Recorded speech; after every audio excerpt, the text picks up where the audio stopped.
राधा स्वामी प्यारी सास संगत जी, पलटू साहब ने कहा था, पलटू लिखा नसीब का संत देत है फेर। लेकिन मन में अक्सर एक प्रश्न उठता है, क्या सचमुच कोई संत हमारे भाग्य की लकीर बदल सकता है? उत्तर है हाँ, बदल सकता है।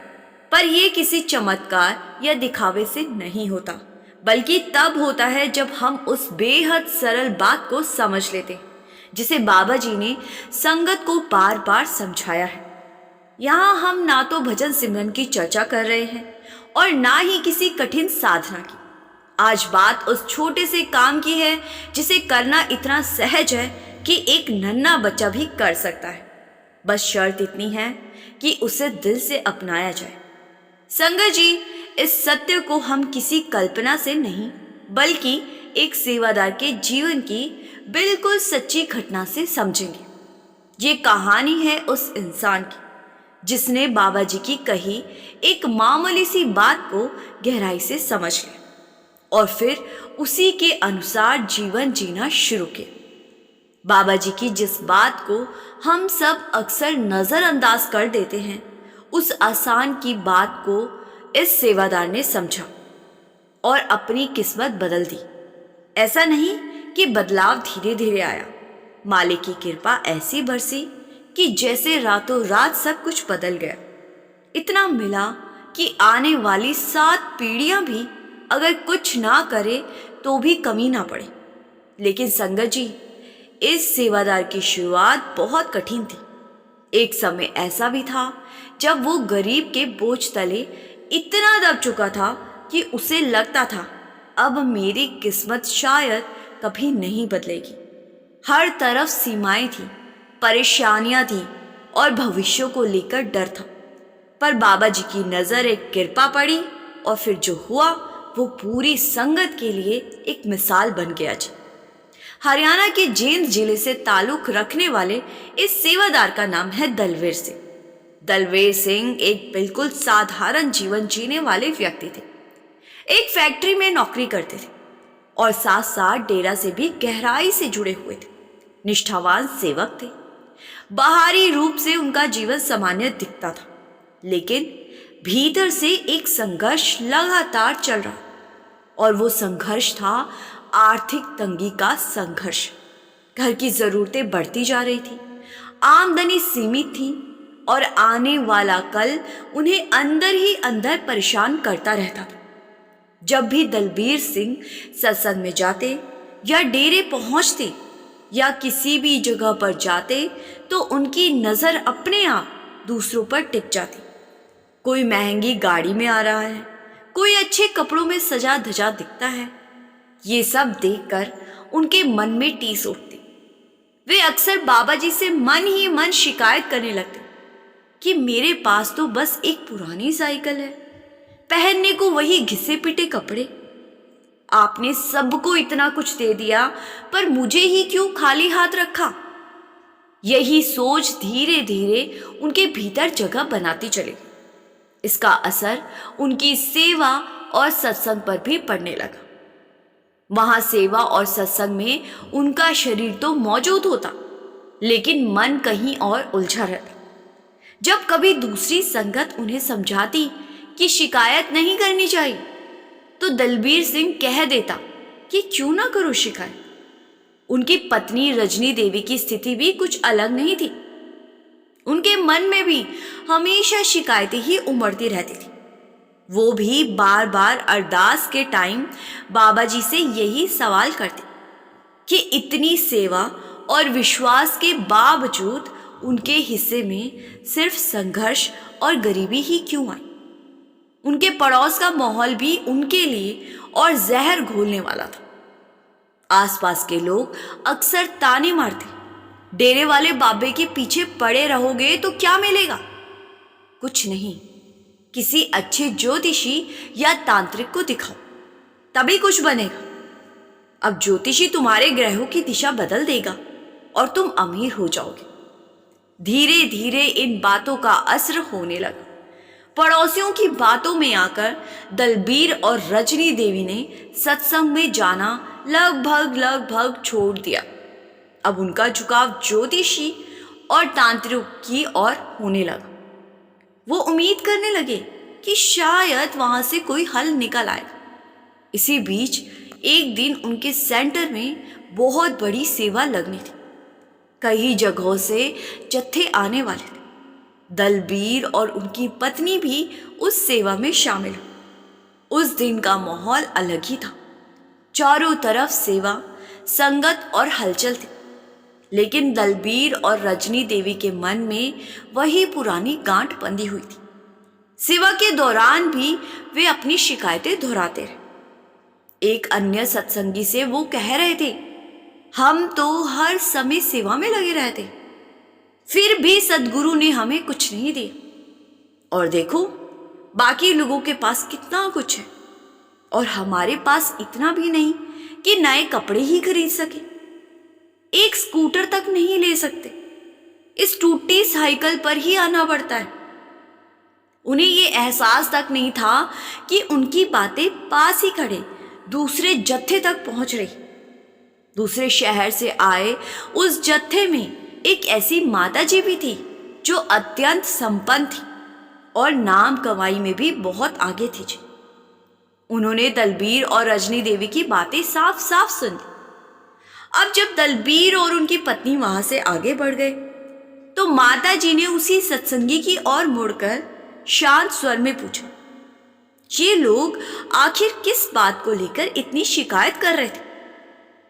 अब सत्संगी ने उत्तर दिया कि माता जी, इनका यही हाल है रोज का। इनकी आर्थिक स्थिति कमजोर है, इसी कारण ये अक्सर सद्गुरु से शिकायत करते रहते। हम सब ने इन्हें बहुत समझाने की कोशिश की, बार बार समझाया, लेकिन इन पर कोई असर ही नहीं पड़ता।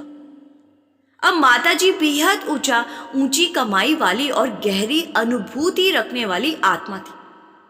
उन्होंने पूरी बात बड़े ध्यान से सुनी, कुछ पल शांत रही, फिर धीरे से कहने लगी कि क्या आप मुझे इनके घर ले जा सकते हो? मैं इन्हें इनसे स्वयं मिलना चाहती। अब सत्संगी ने बिना एक पल की देर किए कहा, जी माता जी, आइए, मैं आपको इनके घर ले चलता। अब उसी शाम उन्होंने माता जी को अपनी गाड़ी में बिठाया और दलबीर सिंह के घर की ओर चल पड़े। जब वो वहां पहुंचे तो सामने एक बेहद छोटा सा कमरा। उसी कमरे के एक कोने में एक संकरी सी रसोई बनी हुई थी। बाहर कच्ची मिट्टी का छोटा सा आंगन था जहां दलबीर सिंह के दोनों बच्चे नंगे पांव खेल रहे थे। जब दलबीर सिंह की नजर सत्संगी और माता जी पर पड़ी तो वे थोड़ा हैरान रह गए। अचानक आए मेहमानों को देखकर वो घबरा गए, लेकिन शिष्टाचार निभाते हुए उन्हें भीतर ले आए। घर की हालात इतनी तंग थी कि बैठने के लिए भी ढंग की कुर्सियां तक मौजूद नहीं थी। अब जैसे तैसे जो व्यवस्था हो सकी उसी में मेहमानों को बैठाया गया। रजनी देवी ने बिना देर किए रसोई में जाकर चाय बना ली। चाय आते ही बातचीत शुरू हुई। माता जी ने शांत स्वर में कहा, आज सत्संग में आपकी कुछ बातें मेरे कानों में पड़ी। मुझे वो थोड़ी अजीब लगी, इसीलिए सोचा कि आपसे सीधे मिलकर बात करूं। मैं आपसे कुछ समझना चाहती हूं। अब दलबीर सिंह ने चारों ओर नजर घुमाई और भारी मन से कहने लगे कि आप हमारी हालत खुद देख रही हो। अब बताइए, ऐसी हालत में अगर शिकायत ना करें तो और क्या करें? बारिश आती है तो इस कमरे की छत से पानी टपकने लगता है। बाहर निकलते हैं तो पुराने घिसे पिटे कपड़े पहनने पड़ते। फैक्ट्री से अगर एक दिन की भी छुट्टी हो जाए तो उस दिन का राशन जुटाना मुश्किल हो जाता है। अब माता जी ने पूरी बात ध्यान से सुनी।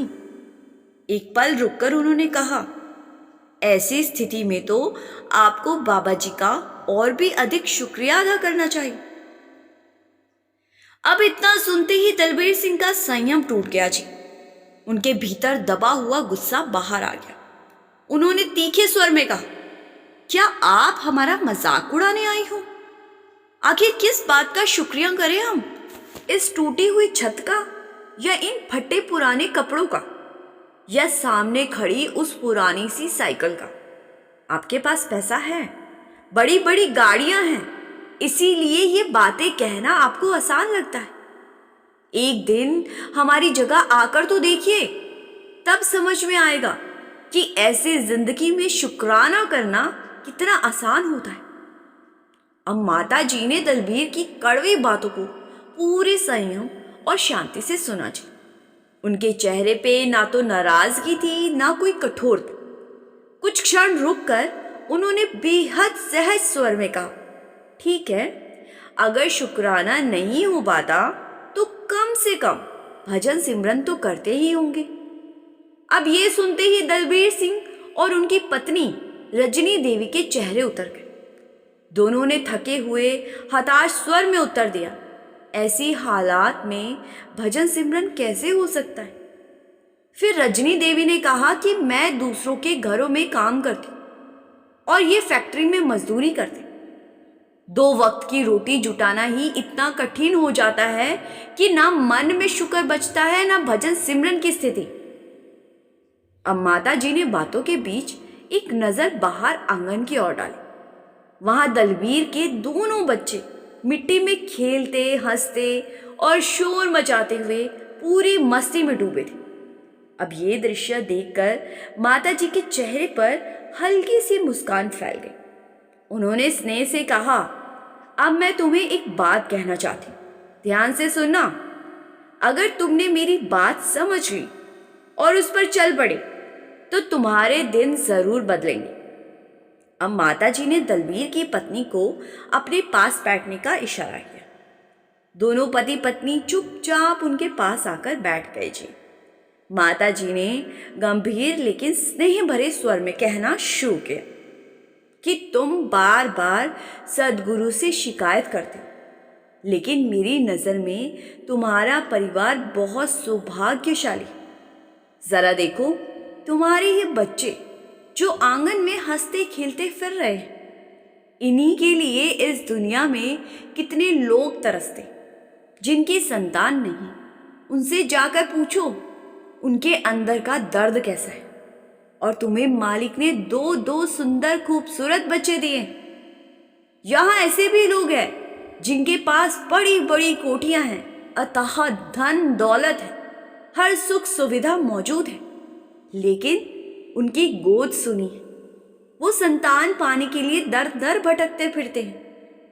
क्या इन बच्चों के लिए बाबा जी का शुक्राना नहीं किया जा सकता? फिर माता जी ने उस पुरानी साइकिल की तरफ इशारा करते हुए कहा कि बेटा, दुनिया में हजारों लाखों लोग ऐसे हैं जिनके पैर ही नहीं। मालिक ने तुम्हारे हाथ पैर सलामत रखे जिससे कि तुम साइकिल चला सकते हो। क्या इसके लिए भी बाबा जी का शुक्रिया नहीं कर सकते हो? फिर माता जी ने उस छोटे से कमरे को देखते हुए कहा, कितने ही लोग सर्दी हो या बारिश बाहर सड़क पर सोने को मजबूर होते, और तुम्हें तो मालिक ने ये कमरा दिया है। क्या इसके लिए भी मालिक का शुक्रिया नहीं कर सकते? मालिक 2 वक्त की रोटी दे रहा है, वरना कितने ही लोग रात को भूखे सो जाते। फिर माता जी ने कहा कि बच्चों, मालिक ने तुम्हें इतना दिया है कि अगर तुम शुक्र करो, एक किताब में लिखना शुरू करो तो शुक्र लिखते लिखते किताब के पन्ने भर जाएंगे, लेकिन मालिक की दी हुई निमत खत्म नहीं होगी। दलबीर सिंह और रजनी देवी पूरी तन्मयता से माता जी की हर बात सुन रहे थे। माता जी ने आगे कहा कि अब मैं तुम्हें एक सरल सा मार्ग बताती हूँ। जब भी रात को भजन सिमरन के लिए बैठो तो किसी मांग या शिकायत के साथ नहीं, सिर्फ एक ही अरदास लेकर बैठो कि हे मेरे सद्गुरु, आपने मुझे इतना कुछ दिया है कि यदि मैं हर पल शुक्र करता रहूं तब भी कम पड़े। आपने मुझे ये घर और ये छत दी जो शायद मेरे भाग्य में भी नहीं थी। इस दुनिया में कितने ही लोग ऐसे हैं जिन्हें खुले आसमान के नीचे रात गुजारनी पड़ती। आपने मुझे और मेरे परिवार को स्वस्थ शरीर दिया, वरना कितने लोग ऐसे हैं जो जन्म से ही रोगों के साथ इस संसार में आते। आपने मुझे इतने सुंदर और संस्कारी बच्चे दिए, जबकि इस दुनिया में ना जाने कितने लोग औलाद के सुख से वंचित रह जाते। और सबसे बड़ी बात, आपने मुझे मनुष्य का जन्म दिया। आप मुझे किसी पशु के रूप में भी भेज सकते थे, लेकिन आपने मुझे इंसान बनाकर इस दुनिया में भेजा ताकि मैं भजन, बंदगी और सिमरन कर सकूं। आपने मुझे संगत की सेवा का अवसर दिया और नामदान जैसी अमूल्य दौलत से नवाजा। आप बताइए, मैं किन शब्दों में आपका धन्यवाद करूं? मुझे तो शब्द ही नहीं मिलते। पति पत्नी दोनों बिना पलक झपकाए ये सब सुन रहे थे। उनके मन में कुछ टूट रहा था और कुछ नया जन्म ले रहा था। फिर माता जी ने दोनों की ओर देखा और कहा, और जब सुबह आंखें खोले तो सबसे पहला शब्द शुक्राना हो। उठते ही कहना कि हे मेरे सद्गुरु, एक और सुबह दिखाने के लिए आपका बहुत बहुत धन्यवाद। कितने लोग रात को सोते हैं, लेकिन सुबह देखने का सौभाग्य उन्हें मिल ही नहीं पाता। आपने मुझे बिना किसी कीमत की सांसें दी, ये अनमोल जीवन दिया।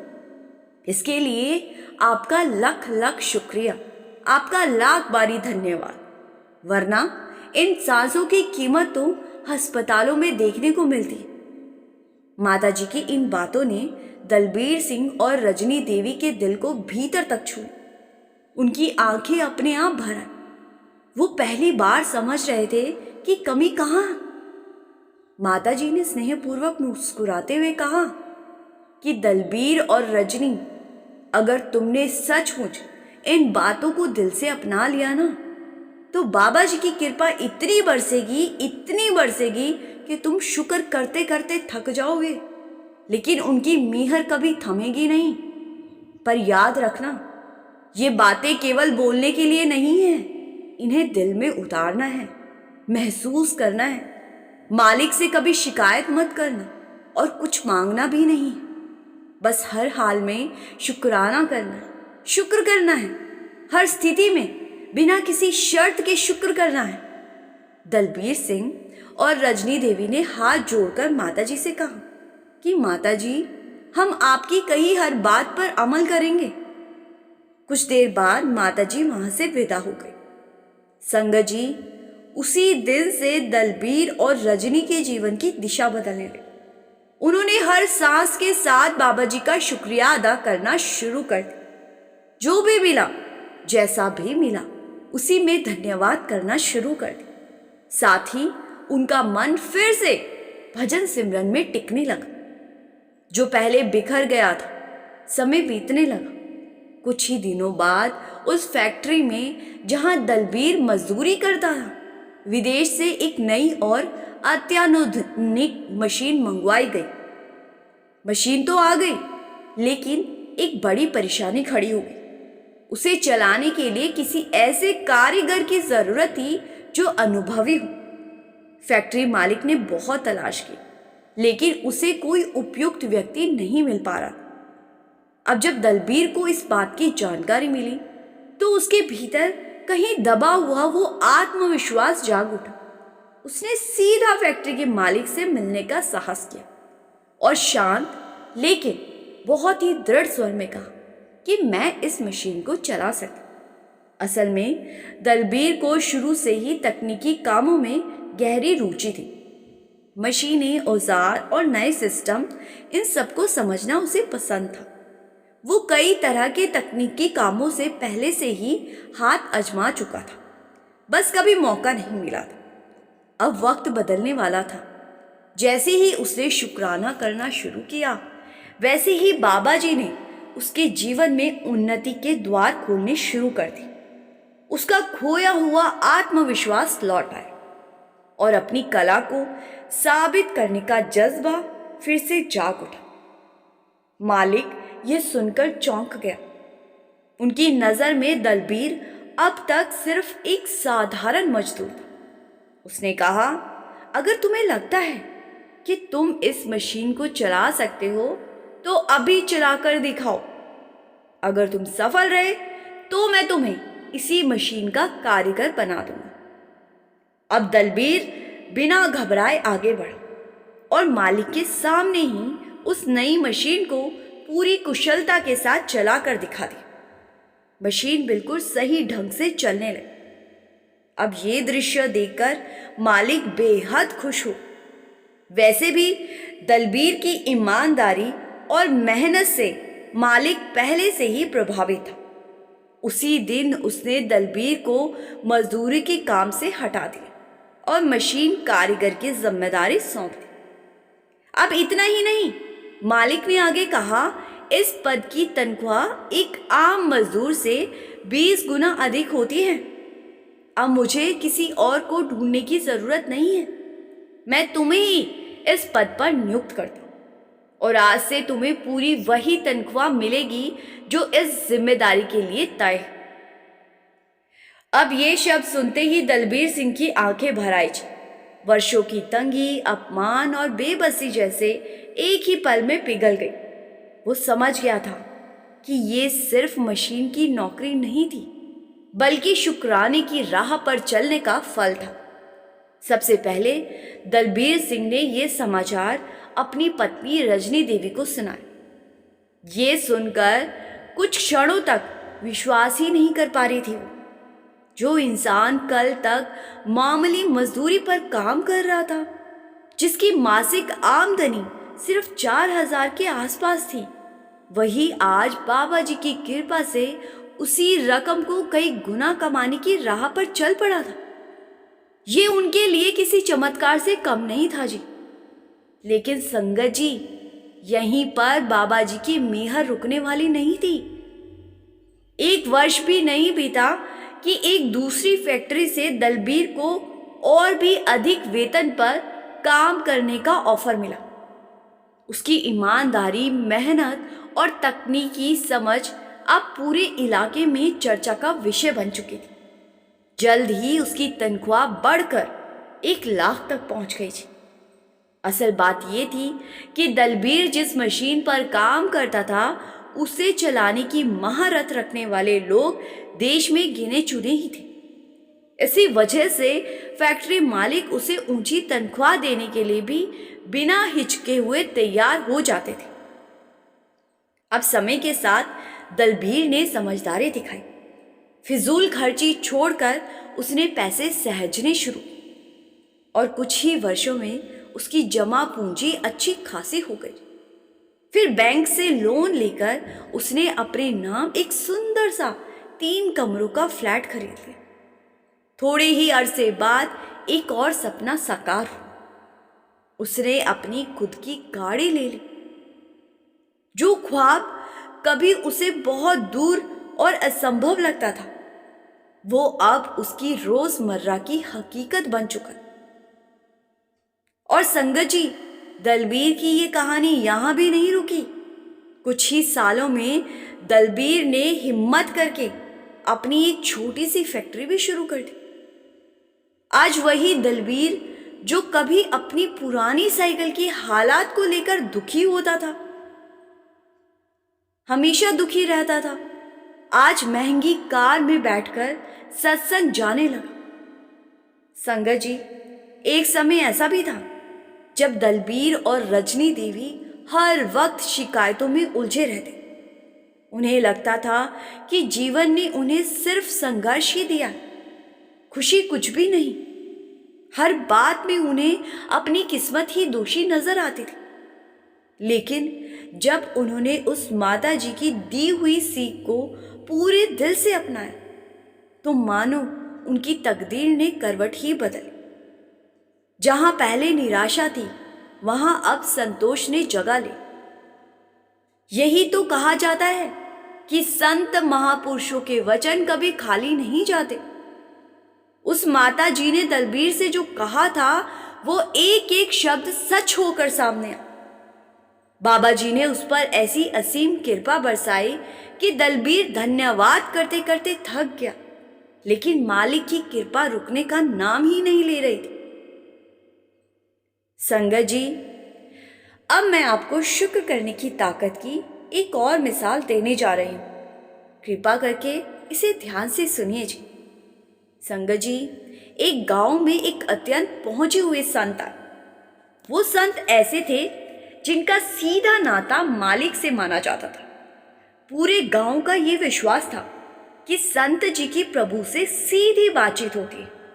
एक दिन उसी गांव का सबसे धनवान व्यक्ति संत के पास पहुंचा। बड़े आदर से उसने कहा कि संत जी, मैंने सुना है कि आपकी सीधी बातचीत भगवान से होती है। क्या आप मेरा एक संदेश मालिक तक पहुंचा सकते हो? अब संत ने शांत स्वर में उत्तर दिया, मैं प्रयास करूंगा, आप अपना संदेश बताइए। अब ये अमीर व्यक्ति कहने लगा कि जब भी आपकी मालिक से बात हो तो उनसे कह दीजिए कि अब बस करें, अब और मत दे। उन्होंने मुझे इतना दे दिया है कि मुझे अब किसी और चीज़ की ज़रूरत नहीं रही। कृपया ये संदेश मेरी ओर से मालिक तक पहुंचा देना। अब संत ने सिर हिलाते हुए कहा कि ठीक है, मैं ये बात मालिक तक जरूर पहुंचा दूं। अगले ही दिन गांव का सबसे गरीब व्यक्ति भी संत के पास आ पहुंचा। उसकी आंखों में बेबसी और आवाज में दर्द था। उसने हाथ जोड़कर कहा कि संत जी, मालिक से मेरी भी एक बेनती पहुंचा दीजिए। मुझ पर भी थोड़ी कृपा कर दे। बहुत गरीबी देख ली है मैंने, कुछ तो दे दे ताकि कम से कम ठीक ठाक जीवन जी सकूं। संत ने उसकी ओर देखा और कहा, ठीक है, मैं तुम्हारा संदेश भी मालिक तक पहुंचा दूं। अब कुछ दिन बीत गए जी। फिर वही अमीर व्यक्ति दोबारा संत के पास आया और बड़ी उत्सुकता से पूछने लगा कि संत जी, क्या आपने मेरा संदेश मालिक तक पहुंचा दिया था? अब संत ने उत्तर दिया कि जी हाँ, मैंने तुम्हारा संदेश पहुंचा दिया था। अब अमीर आदमी ने पूछा, तो मालिक ने क्या कहा? तो संत जी कहते हैं, मालिक ने मुझसे ये कहने को कहा है कि उसे बता देना, जिस दिन वो शुक्राना करना बंद कर देगा उसी दिन मैं देना भी बंद कर दूंगा। अब अमीर व्यक्ति ये सुनकर भावुक हो उठा और कहने लगा, ये तो मेरे लिए असंभव है। मैं शुक्र करना कैसे छोड़ सकता हूं? जिसने मुझे इतना कुछ दिया है उसका धन्यवाद ना करूं, ये मुझसे नहीं हो पाएगा। संत ने शांत भाव से कहा कि अगर तुम शुक्राना नहीं छोड़ोगे तो मालिक भी देना नहीं छोड़ेगा। अमीर व्यक्ति ने दृढ़ स्वर में कहा, भले ही वो देना कभी बंद ना करे, लेकिन मैं भी उनका शुक्रिया करना कभी बंद नहीं करूंगा। इतना कहकर वो व्यक्ति संत के चरणों में नमन करता हुआ वहां से चला गया। अब कुछ समय बीतने के बाद वो गरीब इंसान संत के पास आया और पूछने लगा कि संत जी, क्या आपने मेरी बात मालिक तक पहुंचा दी? अब संत जी ने शांत स्वर में कहा और उसकी ओर देखते हुए कहने लगे कि मालिक का उत्तर है, जिस दिन तू शुक्र करना शुरू कर देगा उसी दिन से तुझे सब कुछ मिलने लगे। अब ये सुनते ही उस गरीब का चेहरा गुस्से से लाल हो गया जी। वो कहने लगा कि मैं आखिर किस बात का धन्यवाद करूं? इस फटी पुरानी कमीज का या इस जर्जर झोंपड़ी का जिसमें जरा सी बारिश होते ही छत से पानी टपकने लगता है? क्या इन्हीं हालात के लिए मैं मालिक का शुक्रिया अदा करूं? संत जी ने उसकी बात बीच में काटते बिना पूरे धैर्य और करुणा से उत्तर दिया। कहा कि बेटा, एक बात पर जरा गहराई से सोचना। मालिक ने तुझे मनुष्य का जीवन दिया, क्या ये छोटी कोई नेमत है? अगर वही मालिक तुझे बंदर, कुत्ता या किसी और योनि में भेज देता तो आज तेरी दशा क्या होती? आज तेरे पास तन ढकने के लिए वस्त्र तो है, भले ही वो फटे हुए हो, लेकिन ठंड से तो तुझे बचा ही रहे हैं ना। तेरे सिर पर रहने के लिए एक झोंपड़ी तो है ना, वरना पशुओं को तो सड़कों पर ही खुले आसमान के नीचे पड़ा रहना पड़ता है। संत जी ने आगे कहा कि क्या इस बात के लिए भी मालिक का शुक्रिया नहीं कर सकते तुम कि उसने तुझे एक स्वस्थ शरीर दिया है? वरना कितने लोग हैं जो जन्म से ही या जीवन में भयानक बीमारियों से जूझते रहते हैं। जिस दिन तू मालिक की दी हुई किसी एक चीज का भी दिल से धन्यवाद करना शुरू करेगा ना, उसी दिन से उसकी अपार कृपा तुझ पर बरसने लगेगी। फिर संत जी ने बहुत ही गहरे अर्थ की बात कही। संत जी ने कहा, शुक्र करना सीख, क्योंकि शिकायत करने वाले से मालिक वो भी छीन लेता है जो उसके पास पहले से होता है। संत ने काफी देर तक उस गरीब व्यक्ति को प्रेम और बड़े ही धैर्य से समझाया जी। अतः उस आदमी को समझ में आ गया कि शुक्राने में कितनी अद्भुत शक्ति छिपी होती। प्यारी साध संगत जी, वो गरीब व्यक्ति तो समझ गया, लेकिन हम ना जाने कब समझेंगे कि हमें भी शुक्र करने की आदत डालनी चाहिए। हमें हर पल, हर सांस के साथ मालिक का शुक्राना करना चाहिए, मालिक का धन्यवाद करना चाहिए। इसके साथ साथ उन सभी सेवादारों के प्रति भी आभार प्रकट करना चाहिए जो ना ठंड की परवाह करते हैं और ना ही गर्मी की। बस सेवा का बुलावा हो और वो दौड़े चले आते। बाबा जी संगत को हमेशा यही मार्ग दिखाते हैं कि अगर मालिक देता है तो दिल से धन्यवाद करो, दिल से शुक्रिया अदा करो। अगर उस समय ना दे तो धैर्य रखना सीखो, लेकिन हालात चाहे जैसे भी हो, शिकवा कभी मत करना, शिकायत कभी भी मत करना।